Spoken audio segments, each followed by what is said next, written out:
माया ने प्यार से कार्तिक के लिए नाश्ता तैयार किया और टेबल पर सामान जमाया। फिर वो मासूमियत से मुस्कुराई। उसने फिर से अपनी अनामिका पर शादी की अंगूठी पहन ली थी। वो चाहती थी कि वो सबको बता सके कि अब वो किसकी है। उसके और कार्तिक के बीच की गलतफहमी दूर हो गई थी और अब वे फिर से साथ थे।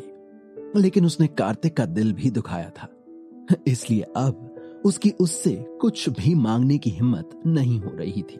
वो बस चुपचाप कार्तिक के पास रह रही थी और वो उतने में ही बहुत खुश थी। कार्तिक, उठो। माया कमरे में गई और कार्तिक को जगा दिया। मुझे थोड़ी देर और सोने दो, मुझे कल बहुत देर हो गई थी। कार्तिक ने अपने आप को बिस्तर पर समेटा और सोने के लिए करवट ली। माया का चेहरा लाल हो गया था। अगर नहीं उठे तो मैं काटने के लिए सफेद गिलहरी बुला दूंगी। कार्तिक अभी सो रहा था। माया ने आगे बढ़कर अपनी पालतू सफेद गिलहरी को उठा लिया और उसे कार्तिक के शरीर पर फेंक दिया। गिलहरी भी सोने के मूड में थी। कार्तिक ने जब महसूस किया कि कोई चीज उस पर गुदगुदी कर रही है तो उसने अपनी आंखें खोली। उसने गिलहरी को गले लगाया और उसे वापस उसके बॉक्स में डाल दिया। फिर उसने दांतों को ब्रश किया, चेहरा धोया और कपड़े बदले। माया ने उसे इस बीच ध्यान से देखा। रात के खाने के बाद माया ने कटोरे और चम्मच साफ किए, जबकि कार्तिक बेडरूम में बक्सों और अलमारियों को खंगालने चला गया। वो कुछ ढूंढ रहा था और फिर खुशी खुशी माया के सामने खड़ा हो गया। सफाई के बाद थोड़ी देर के लिए घर जाते हैं, कार्तिक ने कहा। माया ने कार्तिक के हाथ में एक रजिस्टर को देखा और समझ गई कि उसका क्या मतलब है। वो मुस्कुराई और सिर हिलाया। उसने धीरे से माया की नाक खुजाई और कहा, जल्दी वापस जाओ। माया गुनगुनाती हुई गाड़ी से उतर गई। उसका चेहरा मुस्कान से भरा था। ऐसा लगता है कि वो सब अतीत में लौट आए हैं। उस समय वो चुपके से अपने घर से घर का रजिस्टर उठा ले गई और कार्तिक से शादी कर ली। इस वजह से उसके परिवार में उसके प्रति नाराजगी शुरू हुई थी। उसके बाद वो चुपके से शादी करने चली गई थी। बात और बढ़ गई थी, लेकिन इस बार वो आखिरकार खुलकर और सामने जा सकती थी। अब उनका कोई विरोध नहीं करेगा। माया जानती थी कि उसकी मां ने उसे और कार्तिक को जल्दी से रजिस्टर करने के लिए कहा था। इसमें अब कार्तिक का नाम जुड़ना था। उसके कजन कार के पीछे खड़े थे। उन्होंने माया के मुस्कुराते हुए चेहरे को देखा और जवाब में मुस्कुरा दिए। पलक झपकते ही 4-5 साल बीत गए थे। जब वे दोनों कोर्ट के दरवाजे पर फिर से खड़े हुए तो वे दोनों उलझन महसूस कर रहे थे। वे फिर एक बार यहां आए हैं। जब वे पहली बार यहां आए थे तो वे दोनों बहुत खुश थे। भविष्य में एक शानदार जीवन की उम्मीद कर रहे थे। कार्तिक और माया ने एक दूसरे की ओर देखा और मुस्कुराए। फिर वे हाथ पकड़कर अंदर चले गए। ये अच्छा था या बुरा, ये सब उनके आने वाले भाग्य पर निर्भर करता था। कुछ देर बाद दोनों ने मैरिज सर्टिफिकेट पर लगी फोटो को देखा और हंस पड़े। वे मुस्कुराए। ये एक प्यारी मुस्कान थी। सर्टिफिकेट पर दोनों लोग पहले से ज्यादा मैच्योर थे। क्या लगता है, इसे जला देना चाहिए? कार्तिक ने पिछले तलाक के कागज को दिखाकर पूछा। माया ने कार्तिक को गुस्से से देखा और कहा, सोच क्या रहे हो? मैंने तुम्हें पहले की बातें भूलने का मौका दिया था। कार्तिक हंसकर बोला। माया ने थपथपाया और अफसोस करते हुए कहा, मैं पहले गलत थी। क्या हम उसे भूल नहीं सकते? भूलने को ही तो कह रहा हूं। कहकर कार्तिक ने उस कागज को एक लाइटर से जला दिया। कुछ देर दोनों उसे जलते हुए देखकर खुश हुए। वैसे भी तुम मेरी हो, भागने के बारे में मत सोचना, कार्तिक ने हंसकर कहा। माया मुस्कुराई और बोली, अब कौन भागेगा? दोनों जानते थे कि इस बार चाहे कुछ भी हो जाए वे फिर से अलग नहीं होंगे। इन दोनों के लिए अलग होना आसान नहीं था। उनका प्यार एक नए ही मुकाम पर था।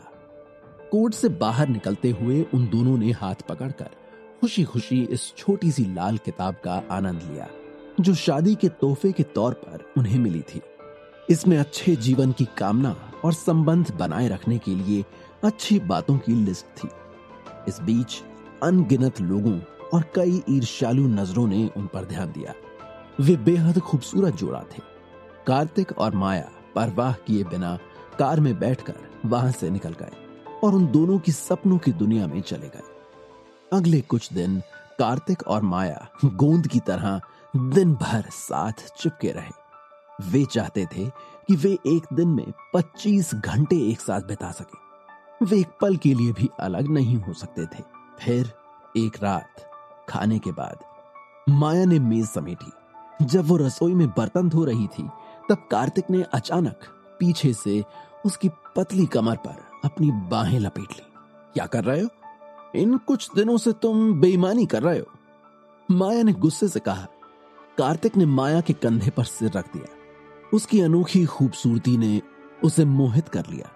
उसने कहा, मेरे पास कोई रास्ता नहीं है क्योंकि मेरी पत्नी इतनी हॉट है। मुझे तुम्हारे बदन पर कन खजुरे की तरह रेंगने की इच्छा है। माया हंसी और कार्तिक का हाथ पकड़ा। फिर बोली, मुझे यहां परेशान मत करो, जल्दी से बाहर जाओ। जी श्रीमती जी। कार्तिक ने माया के चेहरे को चूमा और रसोई से बाहर चला गया। माया ने अचानक कुछ सोचा और चिल्लाई, कार्तिक, कल अपने यूनिवर्सिटी के सारे स्टूडेंट्स का गेट टुगेदर है, क्या तुम जाना चाहते हो? कार्तिक ने यह सुनकर अपनी भौहें उठाई और कहा, एक गेट टुगेदर? माया ने सिर हिलाया और कहा, हाँ, मैंने आज सुबह एक टेक्स्ट भेजा था। मैंने अपने सब साथ वालों को कई सालों से नहीं देखा है। कार्तिक ने सर हिलाकर हाँ किया। इतने सालों के बाद आखिरकार सब एक साथ इकट्ठे हुए थे, लेकिन कार्तिक की यादें यूनिवर्सिटी को लेकर कोई अच्छी नहीं थी। वो एक अनाथ था और उसकी कोई पृष्ठभूमि नहीं थी, इसलिए कक्षा में उसे ज्यादा भाव नहीं दिया जाता था। कार्तिक और माया के डेट करने के बाद से क्लास के लड़के उससे और भी ज्यादा दूर हो गए थे। बहुत से लोगों ने कहा कि वो कौवा होकर हंस का साथ चाहता था और वो माया के काबिल नहीं था। तुम्हें आने के लिए किसने कहा? माया ने उत्तर दिया, रेवती शर्मा ने, जो यूनिवर्सिटी में मेरे हॉस्टल में थी। उसने मुझे इनविटेशन दिया है। कार्तिक हंस दिया। उसे इनविटेशन नहीं मिला था। उसे अभी भी याद था कि जब वो कॉलेज में था तो रेवती हर जगह उसे नीचा दिखाती थी। जब वो माया को डेट कर रहा था तो वो माया के कान में अफवाहें भरती रही, जिससे माया को लगा था कि उन दोनों के बीच की दीवार बहुत बड़ी है। लेकिन उसकी चाल नहीं चल सकी और माया बिना हिचकिचाहट के कार्तिक के पक्ष में ही खड़ी रही। इसके अलावा उसने कक्षा में एक लड़के को माया का पीछा करने में मदद भी की थी। वो कार्तिक को नीचा दिखाना चाहती थी। मैं नहीं जा रहा हूं, कार्तिक ने मना कर दिया। अपने कॉलेज मेट्स के प्रति उसके मन में कोई अच्छा इंप्रेशन नहीं था। क्या तुम सच में नहीं जा रहे हो? माया ने पूछा। कार्तिक ने आह भरते हुए कहा, जब तक कोई मुझे इनविटेशन ना दे मैं नहीं जाऊंगा। वो उन लोगों के चेहरे भी नहीं देखना चाहता था। उसके लिए वे लोग ढोंगी थे, सिर्फ इसलिए कि वो एक अनाथ था। वे उसे अजीब नजरों से देखते थे। क्यों? तुम्हें इनविटेशन नहीं मिला? माया चौंक गई। उसने सोचा कि ये पूरी कक्षा का गेट टुगेदर था और कार्तिक को भी इनविटेशन मिलना चाहिए था। क्या लगता है कि मुझे कौन इनवाइट करेगा? कार्तिक ने अपना मुंह मोड़ लिया। माया चुप रही। ऐसा लग रहा था कि वे लोग अभी भी कार्तिक का बहिष्कार कर रहे थे, जिसके कारण अब माया भी जाना नहीं चाहती थी। यदि तुम नहीं जाना चाहते तो मैं भी नहीं जाऊंगी, माया कहना चाहती थी। कार्तिक का फोन अचानक बज उठा। उसने फोन देखा और जल्दी से बोला, रुको, क्या है? माया हैरान थी। कार्तिक ने खासकर माया को स्क्रीन दिखाया। वो मुस्कुराया और बोला, किसी ने मुझे इनवाइट किया है। माया ने पलक झपकाई। वो कौन था? जब उसने देखा कि कार्तिक को किसने निमंत्रण भेजा है तो माया की नजरें नाराजगी से भर गईं। श्वेता ग्रोवर ने इनविटेशन भेजा है, तो जाना है या नहीं? माया ने अपना चेहरा मोड़ा और कार्तिक को अजीब भाव से देखा। कार्तिक ने अपना सर खुजाया। मुझे नहीं पता था कि ये मुझे इनविटेशन भेजेगी। अच्छा, माया ने अपनी आंखें सिकोड़ ली। कार्तिक ने झट से कहा, मेरा उससे कोई लेना देना नहीं है, इसके बारे में मत सोचो। माया ने दांत पीसकर गुस्से से कार्तिक की ओर देखा। कार्तिक ने कॉलेज में बहुत मेहनत की और 1 साल स्कॉलरशिप प्राप्त की और हर साल स्कॉलरशिप प्राप्त की। इसलिए कार्तिक की मेहनत से एक लड़की उससे प्रभावित हुई थी। वो श्वेता ग्रोवर थी। उस समय कक्षा में श्वेता कार्तिक का ध्यान रखती थी और दोनों के बहुत अच्छे संबंध थे। ये कहा जा सकता है कि वो माया के अलावा एकमात्र लड़की थी जो कार्तिक के साथ जाने को तैयार थी। इसके अलावा वो बेहद खूबसूरत भी थी। 2 सुंदरियां कार्तिक को पसंद करती थी। बहुतों के लिए ये जलने की बात थी। उस समय श्वेता और कार्तिक के संबंध बहुत अच्छे थे। माया जब भी उन दोनों को साथ देखती तो उसे जलन होने लगती थी। इसके अलावा उसे लगता था कि श्वेता का कार्तिक को उससे छीनने का इरादा था। इसलिए श्वेता एक तरह से उसकी सौतन थी। बाद में जब कार्तिक और माया की शादी हुई तो श्वेता ने भी उन्हें बधाई दी। माया, मुझ पर विश्वास करके निश्चिंत रहो, अब मेरा उससे कोई लेना देना नहीं रहेगा, कार्तिक ने कहा। अब जाने का मन है? माया ने तल्खी से पूछा। तुमने पिछले 3 सालों से एक दूसरे से संपर्क नहीं किया ना? जब हमने तलाक लिया तो तुमने उससे बात की थी।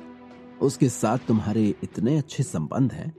माया धीरे धीरे कार्तिक की ओर चली और उसके कंधे पर हाथ रखा। उसकी आंखें थोड़ी सिकुड़ी हुई थी और एक मुस्कान थी जो असल में नाराजगी थी। मैं कसम खाता हूं कि मैंने 3 साल में एक बार भी उससे संपर्क नहीं किया है। मेरा दिल तुम्हारे लिए है। कार्तिक ने अपना हाथ अपने दिल पर रखा। माया ने कार्तिक की चापलूसी को नजरअंदाज कर दिया और अजीब लहजे में कहा, तुम्हें भी गेट टुगेदर में जाना चाहिए। आखिरकार उसने प्यार से तुम्हें इनवाइट किया है क्या? कार्तिक शर्मिंदा था। क्या मुझे फोन दो। इतना कहकर उसने कार्तिक का फोन छीन लिया और इनविटेशन का जवाब दिया, आई एम कमिंग। क्या होगा माया को नाराज करने का अंजाम? जानने के लिए सुनते रहिए पॉकेट एफएम पर कैप्टन कार्तिक की कहानी का अगला भाग।